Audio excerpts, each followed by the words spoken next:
Well, some Yale law students shouting profanities and threats disrupt a free speech event with a bipartisan panel on civil liberties. The event, hosted by Yale's Federalist Society, featured Monica Miller from the American Humanist Association and Kristen Waggoner of Alliance Defending Freedom to discuss a Supreme Court case regarding the First Amendment.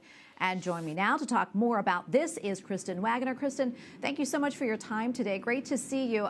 This is really unsettling. Tell us a little bit more about what happened and how you felt during that moment. It was unsettling. We were invited by a student group to come to campus and to really demonstrate to the students that you can be a very diverse ideological beliefs, such as Monica, who's a progressive atheist, and myself, a conservative Christian, and yet still find common ground when it comes to free speech cases and be civil to each other and engage in civil dialogue. The students that protested, there were about 120, I'm told, hurled insults at us, shouted us down. They were pounding on classroom walls and engaging in physical intimidation, including against their fellow students who held conservative beliefs. Kristen, you said, this was a way for two different people with two different beliefs to find common ground, essentially, when it comes to free speech issues. How do you think that message got lost on these students?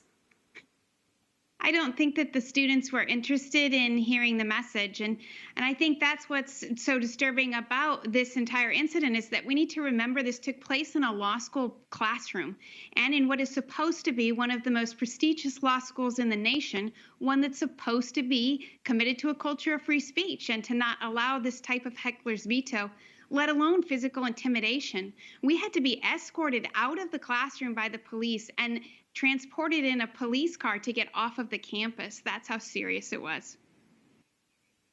Well, I can't imagine what you were feeling during that time. Probably that was a frightening experience. What do you think spurred this behavior from those students? And do you think it's part of a deeper and bigger underlying issue? I do think it's part of an underlying issue. I think it contributes. It's a part of our cancel culture environment, but it's especially concerning that it would take place in the training ground, essentially, for our future jurists, our future legislators, corporate executives, to know that they would opt for intimidation over civility, persuasiveness, and dialogue doesn't spell well for our future leaders of this country unless we start insisting that we engage in dialogue and civility in the future.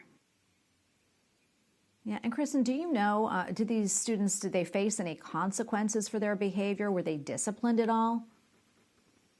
I'm glad you asked because I think that's more disturbing. Yale's response has been just shocking to me, and that they not only did not condemn this mob mentality, but they actually suggested that there wasn't a disruption after the initial comments and that security was not necessary. And that's just objectively untrue. There's audio of what happened. And again, we were escorted in a police car off the campus when we had intended to walk. So the facts just don't support that. And it's just shocking that a school like Yale Law School is going to be run by this student mob rather than being committed to free speech and a culture of free speech.